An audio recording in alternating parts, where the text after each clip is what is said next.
বিসমিল্লাহির রহমানির রহিম। সম্মানিত পোলট্রি খামারি ভাইয়েরা, সবাইকে পোলট্রি তথ্য ও সেবা পেজে স্বাগত জানাচ্ছি। সাথে আছি আমি ভেটেরিনারিয়ান ডাক্তার শাহিন আহমেদ মণ্ডল। অনেক লেয়ার খামারি ভাই জানতে চেয়েছেন যে প্রি লেয়িং স্টেজে অর্থাৎ মুরগি ডিমে আসার 3 থেকে 4 সপ্তাহ আগে কেন খাদ্যে অতিরিক্ত ক্যালসিয়াম বা এনার্জি সোর্স হিসেবে আমাদেরকে তেল মিশাইতে হয়, এ বিষয়ে তারা জানতে চেয়েছেন।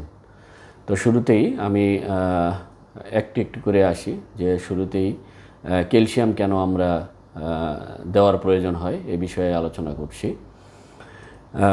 মুরগির সাধারণত 16 সপ্তাহ বয়সের পরে মুরগির প্রজননতন্ত্রের বৃদ্ধি দ্রুত হয়ে থাকে এবং এই প্রিলেইং স্টেজে ডিম দেওয়ার প্রস্তুতি হিসাবে মুরগির শরীরে মেডুলারি বোন তৈরি হয়, অর্থাৎ এক ধরনের বোন তৈরি হয় যেটি ক্যালসিয়াম ডিপোজিট বা সঞ্চিত আকারে এখানে এই হাড়ের মধ্যে ক্যালসিয়াম জমা থাকে এবং মুরগি যখন ডিমে আসে এই হাড় থেকে সঞ্চিত ক্যালসিয়াম ব্যবহার করে মুরগি কিন্তু ডিমের যে খোলস এটি তৈরিতে ব্যবহৃত হয়। তো সুতরাং এই ধরনের মেডুলারি বোন তৈরিতে তার অতিরিক্ত ক্যালসিয়ামের প্রয়োজন হয়।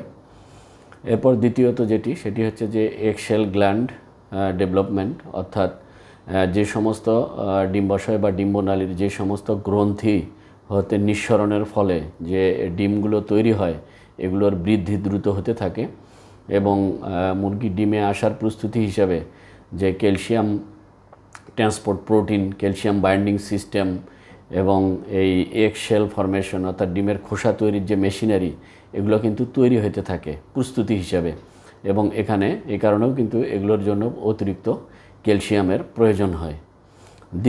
তৃতীয়ত সেটি হচ্ছে যে যেহেতু একই সাথে মুরগির হাড়ের গঠনও চলতে থাকে এবং একই সাথে মুরগি ডিমে আসবে তার প্রস্তুতিও চলতে থাকে, অর্থাৎ স্ট্রাকচারাল বোনের ডেভেলপমেন্টও চলতে থাকে এবং একই সাথে মেডুলারি বোনও তৈরি হতে থাকে। সুতরাং এই দুই ধরনের ফাংশনের জন্য কিন্তু অতিরিক্ত ক্যালসিয়ামের প্রয়োজন হয় এবং এই জন্যই খাদ্যে প্রিলেইং স্টেজে অতিরিক্ত ক্যালসিয়াম দিতে হয়। এরপর হচ্ছে যে মুরগি যেহেতু প্রথম ডিমে আসবে এর প্রস্তুতি হিসাবে কিন্তু আমরা জানি যে একটি ডিম তৈরিতে সাধারণত 2 থেকে 2.5 গ্রাম ক্যালসিয়াম লাগে। সুতরাং এর প্রস্তুতি হিসাবে মুরগি আগেই তার শরীরে কিছু কিছু ক্যালসিয়াম সঞ্চিত করতে থাকে এবং যখন মুরগি ডিমে আসে এই সঞ্চিত ক্যালসিয়ামটাকে ব্যবহার করেই কিন্তু সে ডিম তৈরি করে থাকে। তো এই হলো মোটামুটি যে প্রিলেইং স্টেজে আমরা কেন অতিরিক্ত ক্যালসিয়াম দিয়ে থাকি এর কারণ।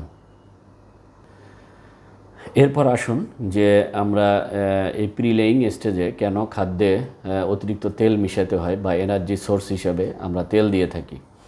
এর প্রথম কারণ হচ্ছে যে এই সময় যেহেতু তার রিপ্রোডাক্টিভ সিস্টেম অর্থাৎ ওভিডাক্ট, তারপরে হচ্ছে যে তার ওভারি এবং ডিম উৎপাদনের সাথে সরাসরিভাবে জড়িত লিভার, এগুলোর গ্রোথটা যাতে ভালো হয় এবং এদের ফিটনেস যাতে থাকে এই কারণে আমাদের অতিরিক্ত এনার্জি দেওয়ার প্রয়োজন হয় এবং যেহেতু এই প্রিলেইং স্টেজে তার প্রজননতন্ত্রের বৃদ্ধি খুব দ্রুত হয় এবং শরীরে ইস্ট্রোজেন এবং প্রজেস্টেরন হরমোন সিক্রেশন হয়, সুতরাং এর বৃদ্ধি এগুলোর নিঃসরণের জন্য অতিরিক্ত এনার্জির প্রয়োজন হয়। এরপরে সেটি হচ্ছে যে লিভারের যে ডেভেলপমেন্ট, কারণ আমরা জানি যে ডিম তৈরি কুসুমের যে উপাদান এটি কিন্তু লিভার থেকেই তৈরি হয়, অর্থাৎ ভাইটালোজেনিন বা লো ডেনসিটি লাইপোপ্রোটিন যেটি লিভার থেকে তৈরি হয় কুসুমের উপাদান, এটি তৈরির জন্য মুরগির অতিরিক্ত এনার্জির প্রয়োজন হয়।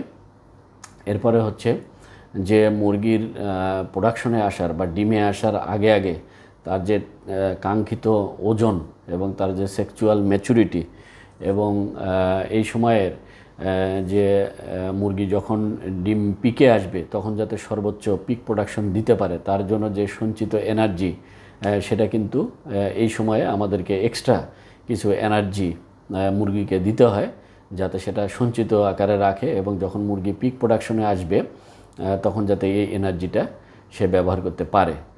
আর এর পরের যে কারণটা সেটা হচ্ছে যে সাধারণত ডিমে আসার পূর্ব মুহূর্তে বা এই ধরনের প্রি লেয়িং স্টেজে মুরগির খাওয়া দাওয়া অনেকটা কমে যায়। তো মুরগির খাওয়া কমে গেলেও যাতে আমরা নিউট্রিশনাল ডেনসিটি, যদি অতিরিক্ত ক্যালসিয়াম এবং এনার্জি সোর্স হিসাবে তেল আমরা যদি ফিডে দিতে পারি, তাহলে মুরগির খাওয়া কমে গেলেও তার কিন্তু যে প্রয়োজনীয় যে রিকোয়ারমেন্ট সেটি কিন্তু সে অল্প খাবার থেকেও পেয়ে যাচ্ছে, যদি আমরা এগুলো এডিশনাল এক্সট্রা তাদেরকে দিই।